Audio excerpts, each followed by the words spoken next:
Hi friends, welcome back to my channel. If you're new, my name is Emily.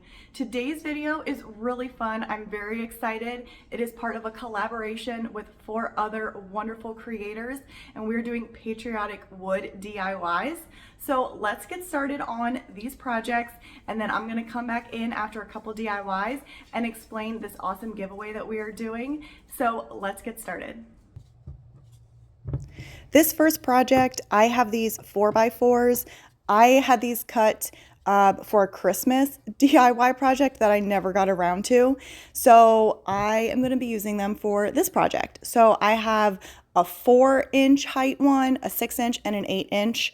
I'm going to be painting the small one white. The middle one is going to be a striped one, and then the large one will be blue. So I painted the small one and the white one white first, and then I'm just using blue for this large one, and I'm actually using acrylic paint for this because I did not have a blue in the right color for chalk paint. So the acrylic paint worked actually really well. I was surprised. I was kind of worried that it would look really weird compared to the chalk paint.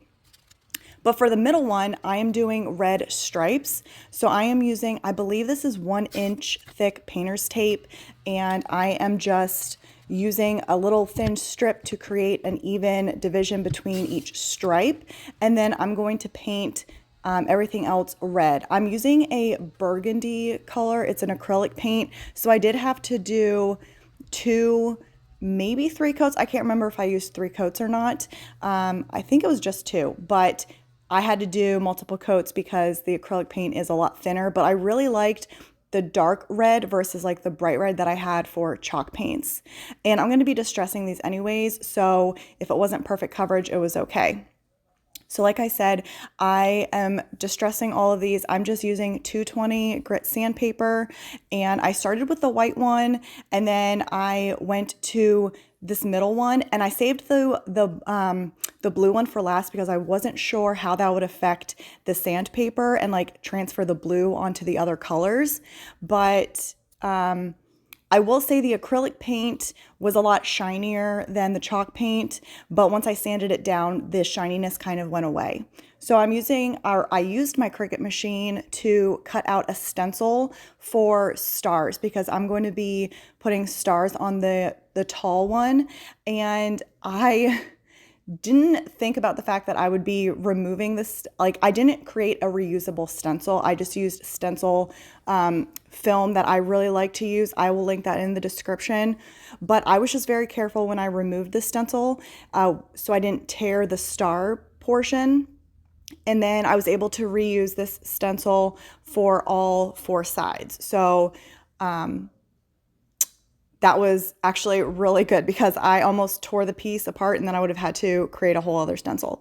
But I just used white chalk paint, and I did light like up and down like dabbing motion with just a small thin brush, and I did not get any bleeds. It was great. And like I said, I was able to use this whole stencil, or use a stencil on all 4 sides. And then my husband actually helped me. I had him drill holes in the top of each of them because we're making firecrackers.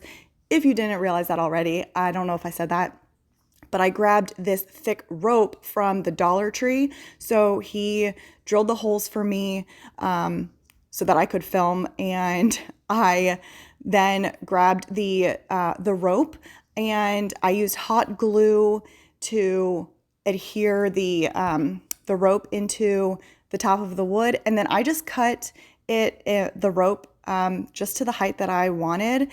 And for the smallest one, I just made the rope just a little bit smaller, or like shorter than the other ones. And then this project is done. I really like how they turn out.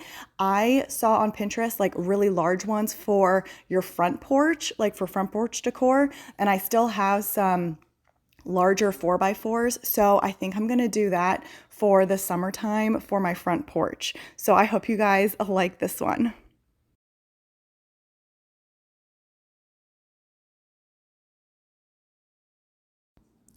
For this project, we are going to be using scrap 2x4s and we're going to make a wood book stack.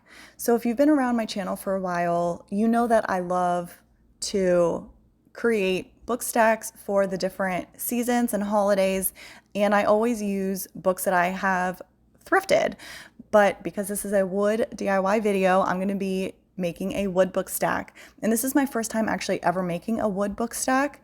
So I did really enjoy it, but next time I will say I want to try using 1x2s or a 1x4 instead of a 2x4, because the thickness of the 2x4s just made it really, really chunky. So next time I think I'll try a 1x4. So it won't be as thick, and we'll see if I like that one better. So I cut them down to 7 inches long. I based it off of a book that I had lying around, and I did a light sand to make sure that there was no wood, like wood splinters or anything. Everything was smooth. I painted 1 blue, 1 red, and 1 white. The red and the blue are actually acrylic paint, and they are Anita's brand.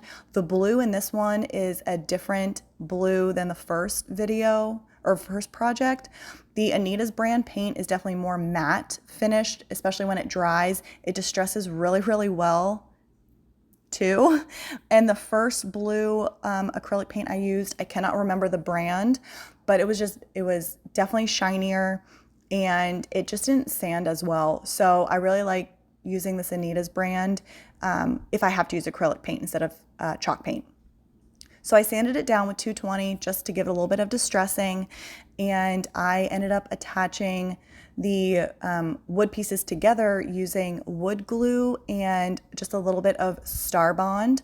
So the wood glue is great for that hardcore, like permanent hold, and the Star Bond also has a permanent hold, but it dries like really, really fast. So I made sure that the wood glue went on the unpainted portions of the wood book stack, because wood glue works really, really well when it's unfinished wood to unfinished wood, and instead of like painted wood. So that's why I did that, and the Star Bond just went in the corners for that immediate hold, like I said, while the wood glue dried. And then I cut out my wording on my Cricut machine. I did flip-flops, fireworks, and freedom. I live in Florida. I wear flip-flops 24/7, 365. So I thought this was perfect, not only for me, but if I decide to put it in my booth as well. So I cut them out. I just measured the width of the width and the height of the front of the wood portion for the book stack, so that I knew exactly how big to make each wording. I normally like to turn it into a stencil and paint the words on, but in this case I ended up just using the permanent vinyl, which works perfectly fine. There's nothing wrong with just using permanent vinyl. I just like the look of creating a stencil and painting it on versus using permanent vinyl, but personal choice, to each his own. And I realized I never finished or put a clear coat on this book stack before or after I did the vinyl, but it's perfectly fine. It's just shelf decor. So then I finished this up using twine. This twine is definitely thicker than the twine I get from the Dollar Tree. So next time I would definitely use the thinner twine. It just created this gap underneath the book stack, which made the book stack rock back and forth a little bit. So I would use thinner twine next time, or even ribbon instead, because it's super thin. So I hope you guys like this one. I hope you all are enjoying these projects so far. I wanted to hop on and talk about this collaboration and the giveaway that we are giving. So this is the first collaboration / giveaway that I have been a part of, so hopefully I can remember to say everything that I need to say. But first of all, I wanted to remind you that this collaboration is with 4 other wonderful creators. So there are 5 of us in this collaboration, and we are giving away 1 Cricut Explore Air 2. I love using my Cricut machine for so many different crafts. So if you are interested in also getting your own Cricut, then you need to follow 2 things. 1, you need to like all of our videos, and 2, we each have our own mystery question. So you need to answer each mystery question in the comment of that creator's video. So after I finish explaining everything, I will ask my mystery question, and then if you're interested to get your own Cricut, then you need to answer my mystery question in the comments, and you'll do the same for the other 4 creators. Hopefully I explained that correctly. And the winner will be chosen on June 10th, and it is only eligible for US residents that are 18 and over. I just wanted to let you all know that. And also to be aware of scammers. We're not gonna reach out like via Telegram or WhatsApp or anything like that. So just be very aware. If you have any questions, you can always send me an email. My email is in my YouTube if you are unsure if it is a scam or not. So I just wanted to let you guys be aware of that. And are you ready for the mystery question? It took me a while to figure out what I wanted to ask. And I will be honest, I am doing this at like 8 a.m. this recording. So I realized I am more of a morning person. I'm not a nighttime person. Once I'm done with work and I go to the gym, I'm done for the night. My brain shuts off. So I'm a morning person, and that is what I want to know. Are you guys a morning person, or are you more of a nighttime person? I definitely am a morning person, and I have my cup of coffee. So I cannot wait to hear if you guys are morning people or not. Let's get back to this video, and I hope you all are enjoying. For this project, we're going to be using this leftover trim that someone gave to me a while ago, and I just had no idea what to do with it. But I decided I was going to try decoupaging. Again, I do not do it very often. I think I've only done it like 2 or 3 times, so we're going to give it a shot. And I grabbed those napkins that I showed you from the Dollar Tree. So this already was white, and I just gave it a nice little thin coat to freshen the look up of the baseboard. One of the baseboard pieces, I'm going to do the flat side, and that's right by like the Mod Podge. You can see the flat side, and then the other baseboard piece, I am going to do the other side of it where it has more of the like ribbed like detail on it. So I wanted to see how they both looked. I am totally doing this project like for the first time with you guys. So I just wanted to see what would happen. So I decided that I was going to tear the napkin with my fingers to give it a super rustic look, and also to trim it down to the size of my baseboard. And then I start with a little strip of the Mod Podge up top to work my way down, and like instead of putting Mod Podge over the entire piece. So I just work in little sections, especially because this napkin is really, really, really thin, and I didn't want to tear it at all. So I just was very careful and slow. And then once I had it fully attached, I let it dry. And then once it dried, I did put Mod Podge on the top of it. And then I let that fully dry before I sanded the scrap pieces and finished these pieces up. So I was trying to figure out how I wanted to make this look more like rustic than just having this napkin on top of this baseboard piece. So I decided I was torn between using the Waverly Antique Wax and using just brown wax. Because this piece is like already sealed with the Mod Podge on top, I figured I would use brown wax instead, because it, like, I don't know, I really like the look of brown wax. So I decided to use the brown wax, and I'm using, it is Bear brand that you can get from Home Depot, and I really like this brown wax. So I covered the entire front portion of it and then wiped off the excess with a paper towel, And at first I was gonna just leave it at that, but then I decided to do the entire piece so it had more of a cohesive look. And I really, really like how these turn out. These are great for tiered trays, just to add to a vignette. I made a couple extras because I do want to put them in my booth. One of them, the napkin tore, so I kept for myself, and I do have it on. I already have it on my hutch, just like behind a little figurine. They're great little pieces to have. And I kind of want to find other napkins and try it with these and see how it turns out. But I also have unfinished base or trim pieces that I also want to try decoupaging. But it's like unfinished wood, it's not painted. So if you guys have done decoupaging with unfinished, like unpainted wood, please let me know because I really want to give it a shot.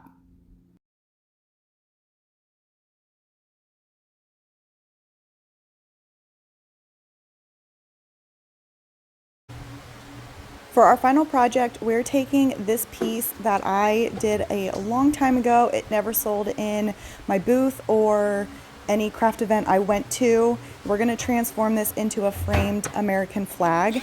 So I started by sanding everything down, or this part. I am using this wood base for the frame is actually just, I think it's like 1/4 inch plywood that was cut to fit this frame. And I sand it down completely and then give it a couple coats of white paint to give it a good fresh base. And then from there, I move on to making the flag. So this took me a while because I kept messing up on my measurements. So I'm going to try and just explain it as best as I can. I figure out where I want to make my actual, like the blue part of the flag, and I tape it off with the painter's tape. I mix the blue acrylic paint with some salt wash just to give it some grit. I really wanted this piece to look textured and not just like a flat painted piece. So that's why I added just a little bit of salt paint for that grit. Now, the stripe portion I struggled with. Like in my head I knew what I needed to do, but like where I originally am having this the blue like long strips of the painter's tape, in my head I was like, okay, this is red. Well, when I laid it all out, I was like, well, wait a second. When I paint this portion, the white stuff is going to be red. And then when I lift the painter's tape up, that's going to be white. So then I had to redo it and make sure that like the top portion was red. So like I said, I mean, I'm not going for an exact recreation of an American flag, but I was trying to get as close as I could. But it just, yeah. So it took me some time, but I'm using the 1-inch painter's tape for my measurements. And again, I am just using a little strip to create that even displacement between each strip. So I finally got it how I wanted it. So you can see I finally have the top piece where I didn't have any painter's tape where I could paint it red. So for this one, this was actually the first project I started on, but it took me so long. I went to other projects. This red that I'm using is acrylic, and it is too bright. So you will see what I end up doing at the end of this to make it look darker and more rustic, which is why for the other projects, I did the burgundy red. Well, like I said, I wanted this to be textured. So again, I added salt wash to the red for the grit. And then once I did the first layer, I stippled on the red paint for that texture. So using my Cricut, I cut out again a stencil for the stars, and I did not do, the exact amount or anything like that. I just went with what I thought would look nice. So I am using, again, the stencil film, which I really, really like, and this masking tape, transfer tape, which I also really like, and I will link it in the description. So I just do the same thing as I did with the very first project. I am just using a little bit of paint and I am dabbing it up and down, like stenciling it on. I do a couple coats for the white, obviously, to make sure that none of the blue comes through, and then I just remove it when it's still wet. I don't like waiting for my the paint to be fully dry. I don't know why. I just like to lift it off right away when I am done. And like I said, I realized that this red was too red for me, so I let it fully dry, and then I was trying to figure out how I wanted to darken it up. So I end up doing clear wax over the entire piece to first seal it, because I decided I wanted to use brown wax to darken it up and age it up. Well, the red acrylic paint definitely was trying to like cause bleeding onto the white, so I had to do like little strips, as you could see. Well, I was a little scared to do the brown wax, so I just do it in little sections, and I do the white strips first, and then from there I do the red, because again, I didn't want to cause any bleeding onto the white portions. And I really, really like how the brown wax also like sticks to the gritty, like raised portions of the red, because I used the salt wash. So it definitely did age it up and darken the red. I really, really like it. And then I just reattach this to the frame, and this piece is done. I really hope you guys like this one. Sorry if my explanation was not as good. I really hope, again, you enjoyed all of these projects, and let me know which one was your favorite.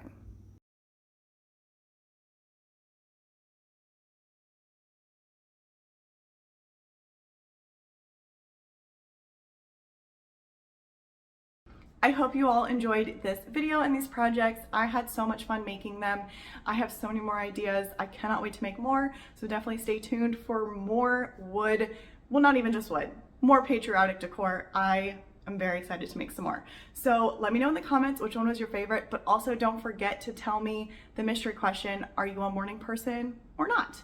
Definitely want to know. And don't forget to check out the other 4 videos. I will have their links in the description, as well as the rules for this giveaway in case I missed anything or it wasn't clear with how I said it. I will have that in the description as well.